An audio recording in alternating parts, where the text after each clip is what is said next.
2 years after I broke Vincent Sterling's heart, my lung cancer finally reached its terminal stage. In what felt like my last moments, I forced my aching body to Lake Louise. We had promised to be here together on our 1000th day. In the end, I came alone. My phone buzzed relentlessly, my doctor's reminders to return for another round of chemotherapy. I silenced it and carefully buried the locket Vincent had given me deep in the soft sand by the water's edge. "Vincent," I whispered, "this will be the last time I let myself remember you. There might not be another chance," I added, though the words sounded hollow in the wind. A drop of blood fell from my nose, staining the sand. Then, a voice I had longed to hear for 3 years reached my ears. "Excuse me, could you take a photo of me and my girlfriend?" My heart stopped. I wiped the blood from my face and turned. There he was, Vincent. The instant he saw me, his pupils contracted in disbelief. His eyes were wide, frozen with shock. "Do you know her?" the girl at his side asked, her arm linked with his in casual familiarity. Vincent's gaze snapped away from me. He held the girl close, his voice cold and sharp, like the mountain air. "No. We've never met. 2 years together, and now we were strangers." A bitter smile pressed against my lips. It felt like thousands of tiny needles were piercing my chest, leaving me gasping. Before I could even gather myself, Vincent handed me a camera. "Are you going to take it or not?" "We're in a hurry," he snapped. The girl glanced at me apologetically. "I'm so sorry, miss." That's just his temper. Then, turning to Vincent, her voice held a perfectly measured hint of reproach. "Vincent, Mom sent us here to bond. She asked for photos. I know you don't like it, but you can't be rude to people." She looked back at me, offering a small, polite smile. "We'll pay you for your time. Thank you." Vincent frowned, muttering, "Serena, don't bother." I froze. So this was Serena Vance, the perfect daughter-in-law his mother had chosen for him 2 years ago. I remembered that day clearly. I had just finished tidying my messy grill shack and went looking for Vincent, who had stepped away for a phone call. I overheard his mother's sharp, cutting voice. "The future Sterling daughter-in-law will be someone ambitious, like Serena Vance. What could a girl who runs a grill shack possibly offer? How dare she try to cling to my son? Utterly shameless." A tense silence followed, then Vincent's resigned reply. "I understand, Mother. I'll marry a woman the family approves of." I had never imagined they would make it official so quickly. A sharp pain tore through my chest, so deep I could barely stay on my feet. My hands trembled as I lifted the camera. Through the viewfinder, I saw Vincent wrap his arm around Serena's shoulder, his expression softening as he looked at her. Serena leaned in, her smile bright and tender. Click. The shutter snapped, and my vision blurred with tears before I even realized I was crying. Serena beamed as she took the camera back, flipping through the pictures with delight. She didn't notice me standing there, frozen. But Vincent did. He stepped closer, his voice a harsh whisper laced with bitterness. "Clara, what's this act supposed to be? You think I'll feel sorry for you now?" His words hit like glass shards. "You looked just as proud when you tossed me aside. Regretting it now." I blinked away the tears, forcing my expression into something calm, almost detached. "Mr. Sterling, you're reading too much into this. I simply ended something that wasn't working. That's all." I forced a faint smile. "It was never that deep. And I don't regret leaving you." The color drained from his face. His jaw tightened. "Fine," he spat. "That's just perfect. You'll never deserve anyone's love." He turned sharply, gripping Serena's hand, and walked away without another glance. Only after his figure faded into the distance did the bitterness finally break through my composure. He was right, I was the one who walked away. What right did I have to cry? I didn't regret breaking up with him. I couldn't afford to, because I was dying. My hands shook as I reached into my bag for a small syringe of pain medication. Finding a vein by instinct, I injected the cool liquid, feeling the ache dull slightly as it spread through me. I cast one last look at the buried locket, then started my car. Just as I reached the park's exit, I noticed a crowd gathering near the gate. Vincent was in the middle of it. "What do you mean we can't leave?" he snapped, his voice taut with irritation. The park employee, unfazed, shook his head. "Sorry, sir. It's peak season. Only pre-registered vehicles can enter or exit today." Vincent's expression darkened, but before he could argue further, Serena spotted my car. Her face lit up and she hurried over, knocking politely on my window. "Miss, I'm so sorry to bother you again, she said, voice full of guilt. Vincent's mother planned this trip last minute, and we forgot to register our car. Now we're stuck. She glanced at my dashboard. It looks like your car's registered. Could we possibly get a ride out of the park? My heart sank. For a brief, foolish moment when I'd first heard Vincent's voice earlier, I thought he had come for me. That maybe, somehow, he remembered our promise. But no. He was only here because his mother had arranged it. I was the only one who remembered our 1000th day. He was just passing through. My knuckles whitened around the steering wheel as my eyes met his. Serena's gentle voice broke the silence. We're staying at the Chateau Grand, just down the road. Please, miss. The Chateau Grand. The same hotel I had booked. As if someone else had taken over my body, I heard myself say, all right. Get in. Serena smiled gratefully and slid into the back seat. Vincent, come on. Vincent approached the car, his hand reaching automatically for the passenger door, the spot that had been his for 2 years. But at the last second, he hesitated. His hand dropped, and he got into the back beside Serena instead. The car filled with silence so thick it was suffocating. I was already regretting agreeing when his voice cut through the quiet. He had spotted the bottle of pills in my console. What's that? He asked. My heart jolted. It was my strongest pain medication. I couldn't tell him the truth. Just vitamins. I lied. His mouth curved in a bitter smirk. Vitamins, huh? You've really gotten into health now, haven't you, Clara? Vincent, Serena murmured softly. You're being mean again. Then she yawned delicately. He instinctively guided her head onto his shoulder, the motion so natural it broke something inside me. Go ahead and rest, he whispered. Serena blushed faintly. But there are people here. I gripped the wheel tighter, fighting the dizziness creeping in. Once, when we were together, he used to come to my little grill shack every night to help me prep skewers and wash up. We'd work until sunrise, exhausted and covered in smoke. One night, I was so tired I just slid down by the doorway, too weak to move.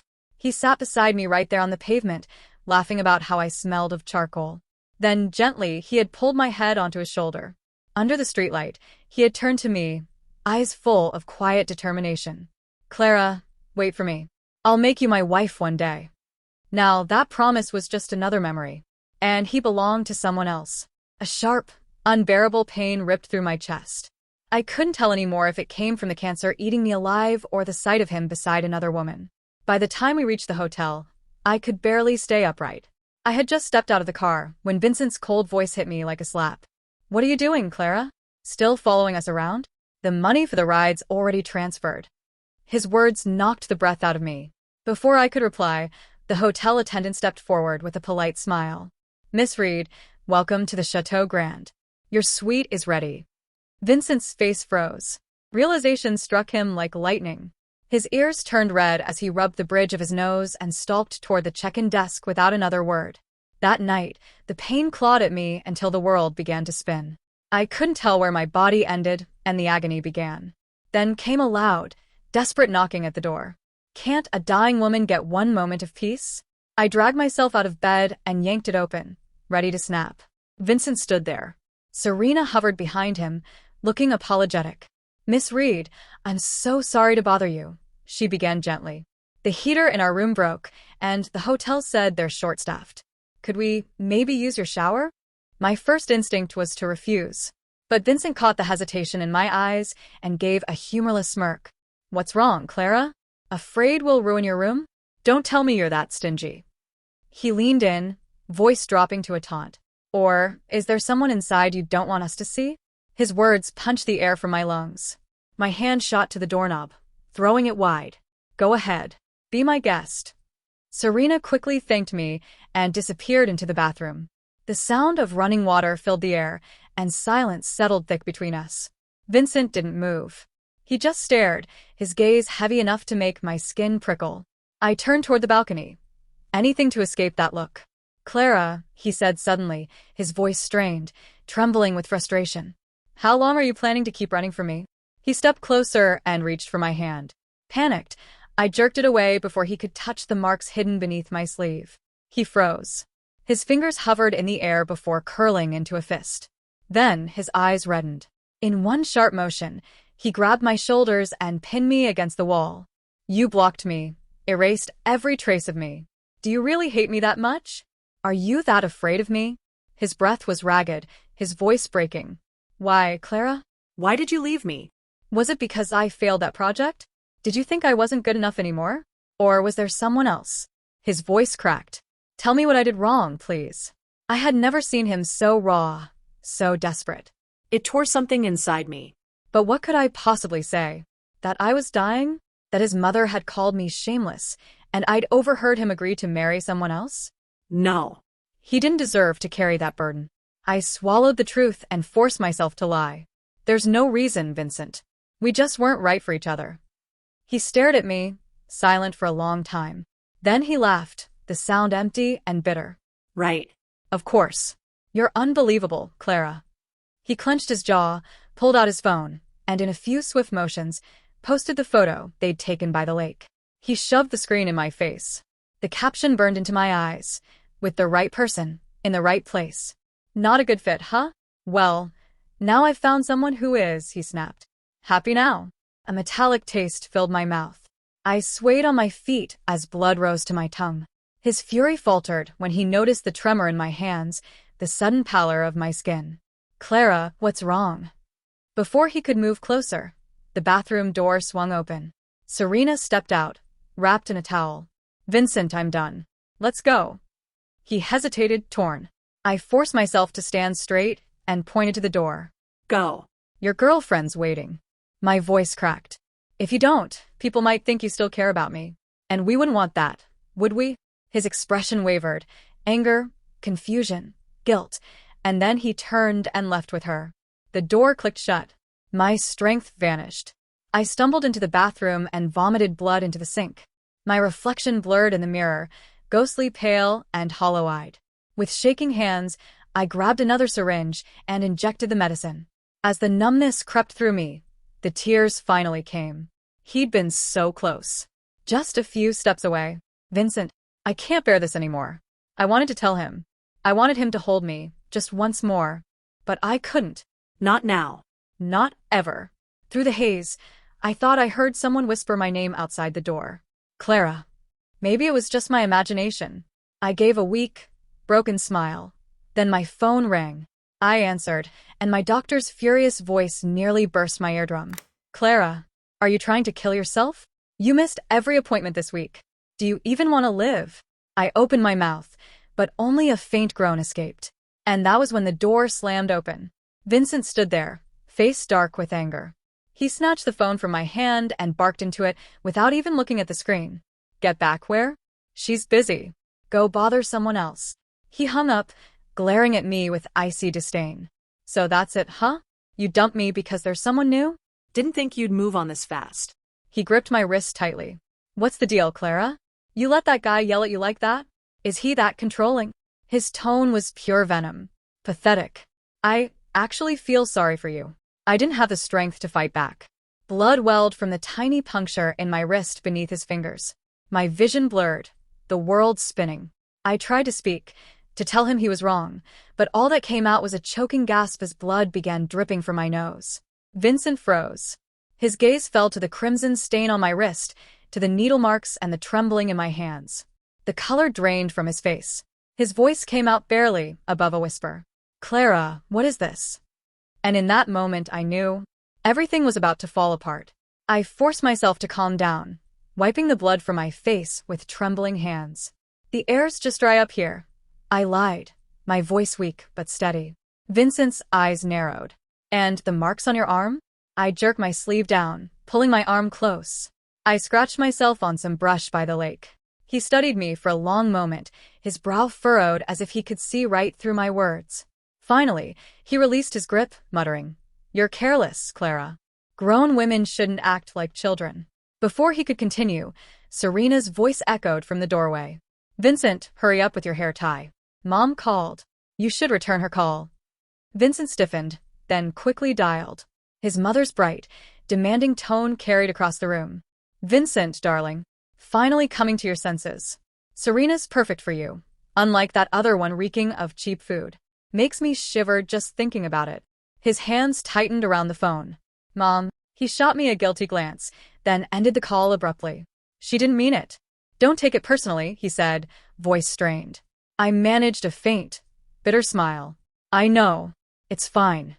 Too exhausted to argue, too weak to protest, I let the conversation die. I couldn't muster the strength to speak my pain aloud. It's fine, I repeated softly. I understand. I turned past him toward Serena. Your boyfriend asked me to take you back to your car tomorrow. I agreed. You too should rest. Vincent opened his mouth, urgency flashing across his features. Clara. I cut him off with a steady, cold look. What? You want to stay and stress your mother even more about her perfect daughter-in-law. The words hung between us like a wall. He went silent, fists tightening at his sides, before finally leaving with Serena. I sank to the wall, exhaling a shaky, blood-tinged breath. One last glimpse. One final goodbye. Then I would return to chemo, waiting quietly, alone, for whatever came next. The next day's drive was unbearable.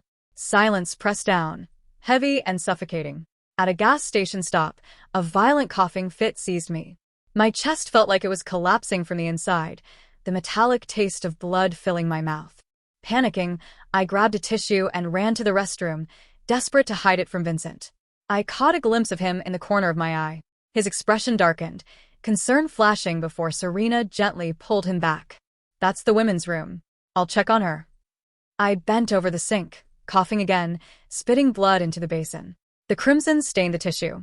I rinsed my mouth, staring at my reflection, haggard, pale, fragile. Looks like you don't have much time left, I whispered to myself. Later, Serena's voice cut through the silence, sharp and cold. I looked up. Her gaze landed on the discarded, bloodied tissue, and her expression shifted, somewhere between pity and steely resolve. I know who you are, she said. You're Vincent's ex. I recognized you yesterday, and just played along. I didn't reply. Her tone softened slightly, but carried a hint of warning. His mother told me about you. She hates you because she thinks you took advantage of him. I clenched the edge of the sink, my mind racing through the memories. When Vincent had been at his lowest, when his project collapsed, I had cared for him. I had fed him, protected him, stayed by his side through fever, threats, and pain. I'd thrown myself in front of danger 3 times, only to be scarred for weeks. And yet none of that mattered anymore. I was dying. I know, I said finally, voice steady despite the tears threatening to spill. I'm not here to interfere. I won't. Serena's gaze softened, but her tone was firm. You came to the lake for yourself. Seeing you wasn't part of my plan. You can't be a stumbling block in his life. I closed my eyes, feeling the weight of truth pressing down. She was right. I couldn't selfishly hold on to him. Not now, not ever. Even my last wish, one final, fleeting glance, was too much. She cared for him deeply, pragmatically, enough to protect his future even if it meant crushing mine. I nodded, whispering, okay. I promise. After I drop you off, I'll disappear for good. Serena paused then, with quiet determination, said, one thing. Take care of him. Love him properly. I gave her a small, tired nod. She reached into her purse and handed me a tube of lipstick. Before you leave him, don't look like you're about to die. I applied it carefully, the brilliant red almost restoring the version of myself I remembered, the Clara who had once been vibrant and alive. We stepped out of the restroom. Vincent was already there, brows furrowed. He looked me over, concern and confusion mingling in his gaze. What took so long? You were in there forever, he said, voice low. I met his eyes, bracing myself for the storm I could no longer avoid. Vincent's gaze lingered on me longer than it should have, pausing on my lips. The bright red lipstick couldn't hide the pallor beneath. Before I could find an excuse, Serena spoke smoothly. She wasn't feeling well, she said with effortless poise. Altitude sickness. She was sick earlier, but she's better now. Vincent's voice snapped, sharp and accusing. And you still came here alone? Unbelievable. He brushed past me, opened the driver's side door and ordered curtly, get in the back. You need rest. I smiled faintly, though my heart splintered a little more. Wordlessly, I slid into the back seat. The road was rough, every bump shooting pain through my chest. I couldn't use the injection in front of them, so I dug out a few painkillers, swallowing them dry. From the rearview mirror, I saw Vincent's eyes flick toward me. What are you taking this time? His voice was colder than the mountain wind. You pop those things like candy. Vitamins don't need refills every few hours. I froze, unable to answer. Before I could speak, Serena reached into her bag and handed me a small porcelain jar, her smile soft but deliberate. You're overthinking, Vincent. Women need supplements, especially when they're not feeling well. Then, to me, with gentle insistence, she added, these are herbal tonics Mrs. Sterling gave me. Since you've been kind enough to help us, please accept them as thanks. Her tone was polite, but the message was clear. This was her world, and I didn't belong in it. I forced a thin smile. Thank you. The rest of the drive passed in heavy silence. When we finally arrived at their car, I knew it was time. This was goodbye for real. Vincent stepped out first. I looked at him one last time, memorizing the curve of his shoulders, the way his hair caught the light, the faint crease that always appeared between his brows. I wanted to remember everything. My throat tightened. The word came out barely above a whisper. Goodbye. Vincent froze, his hand hovering over the door handle. Without waiting for response, I turned away, slid behind the wheel, and drove off. The world blurred outside my window, streaks of green and gray smearing together. I didn't look back. If I did, I'd crumble. Vincent, I miss you. I wish I could spend my last breath beside you. I don't want to die alone. Vincent stood by the roadside, watching her car disappear into the distance. A strange unease twisted in his chest, spreading like poison. Even hours later, driving home, the feeling wouldn't leave him. Serena, watching him from the passenger seat, finally spoke. Your watch, she said softly. It's gone. Maybe you left it at the hotel. Should we go back? Vincent's knuckles whitened around the steering wheel. His voice was low. No. Don't bother. The performance is over. My mother got her photo. Clara's gone. You can drop the act. Serena's polite smile faltered. Her nails dug into her palms. I was just reminding you. That watch was expensive. He gave a hollow laugh. I know exactly where it is. Vincent had left the watch in Clara's car on purpose. The tracker inside would tell him where she went. It wasn't about the watch. It was an excuse. A desperate, pathetic excuse to see her again. To explain that the words she overheard, the venom his mother had spat, weren't his. To tell her that he'd never stop caring. When the anxiety became unbearable, he pulled over and dialed her number. It rang once. Twice. Then again. No answer. He called again, harder this time, his thumb trembling. Still nothing. A deep chill ran through him. Clara was many things, but she never ignored his calls. Not before, not even after the breakup. Something was wrong. He opened the tracking app, heart pounding. A blinking red appeared on the map. Location, County General Hospital. His blood ran cold. A hospital? Why would she be there? His mind replayed every sign he'd ignored. The nosebleed, the cough, the way she hid her trembling hands, the pills. The way she'd smiled through pain that didn't make sense. God, she'd been dying right in front of him. He slammed the brakes and barked, "Get out." Serena blinked. What did you just? Forget it. You drive yourself back. He threw the car into park, jumped out, and flagged down the first taxi he saw. County General. Hurry. The driver barely had time to nod before Vincent slammed the door shut and muttered under his breath, "Please, Clara, be okay. Please." When he burst into the hospital lobby, he nearly tripped over himself reaching the front desk. Clara Reed. She was in an accident. Where is she? The nurse typed rapidly, then shook her head. No one by that name in the emergency ward. Relief hit him like a wave. But before he could exhale, the nurse added casually, "Though, there is a Clara Reed in oncology. Terminal case. Friend of yours?" For a moment, Vincent couldn't move.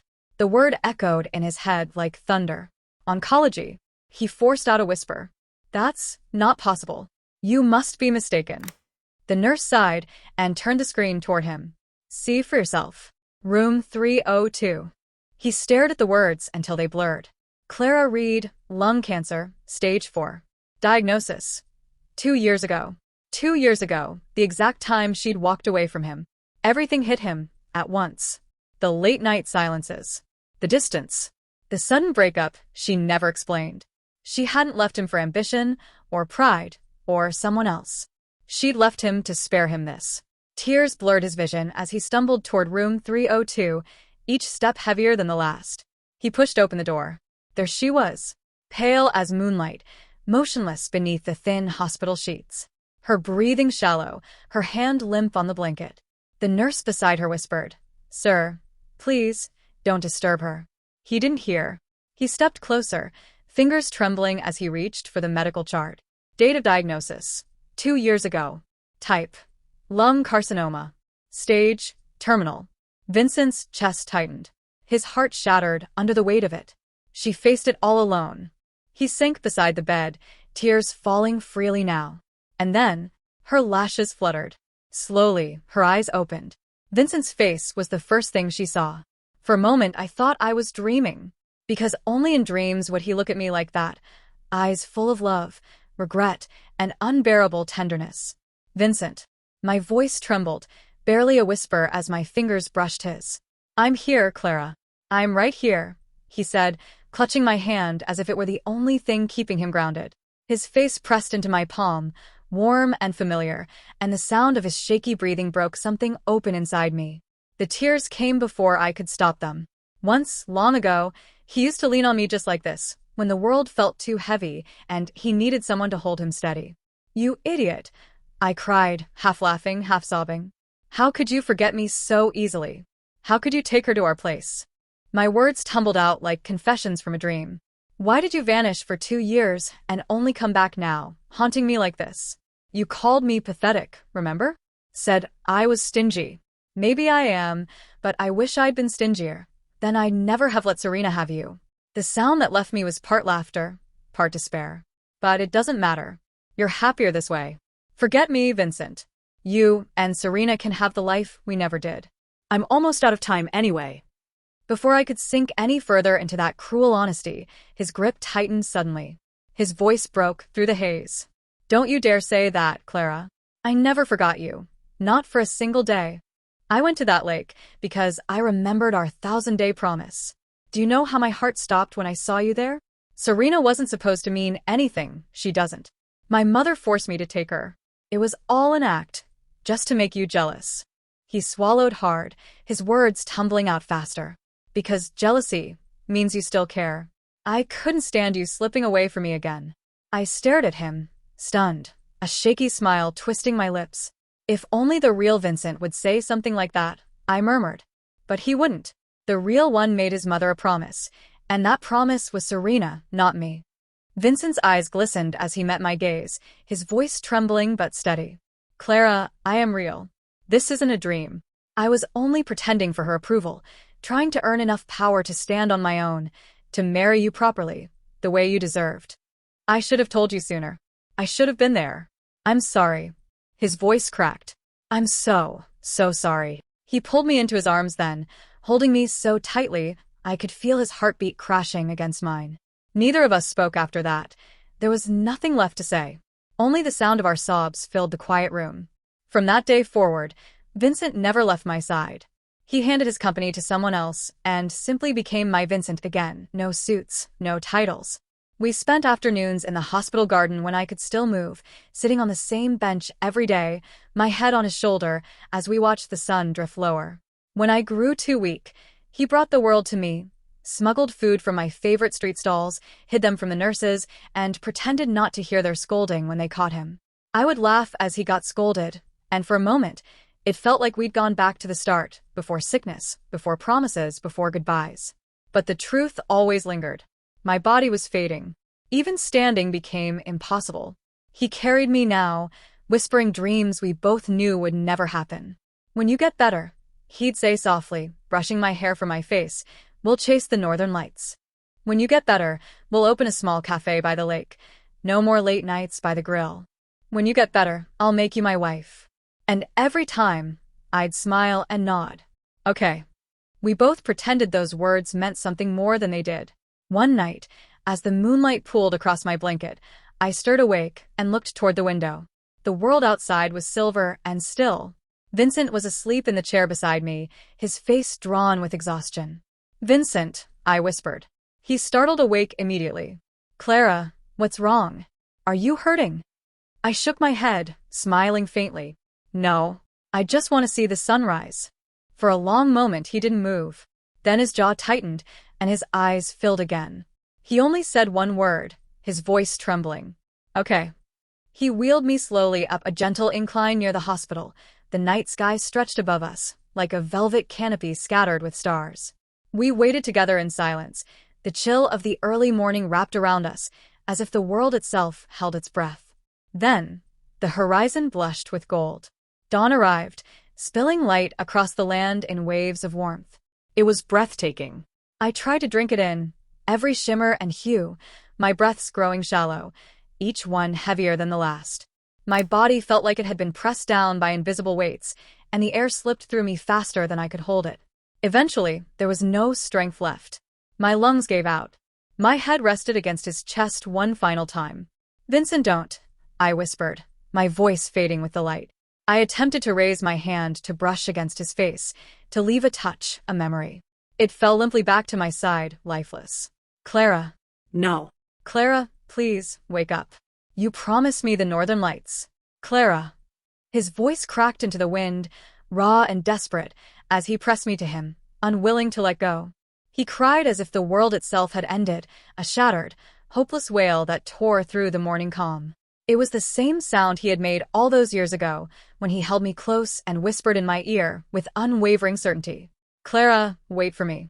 I swear, I'll marry you." And I had said yes. After the ceremony, Vincent returned to Lake Louise carrying my ashes. I had told him once, long ago, that this place was where I wanted to be. Kneeling on the soft sand, he began to dig, hands raw from the effort, driven by something he couldn't yet name. Then his fingers brushed something solid, cool beneath the earth. He pulled, and from the soil emerged the small, familiar cord. His hands shook as he lifted the locket I had buried all those years before. Clutching it to his chest, the carved wood pressed into his palm, drawing blood. There, beside the serene, sacred waters of Lake Louise, Vincent finally surrendered. He let the tears fall freely, grief and love mingling in a silence broken only by the gentle lapping of the lake against the shore. And in that moment, he wept for everything we had been, and everything we never could be.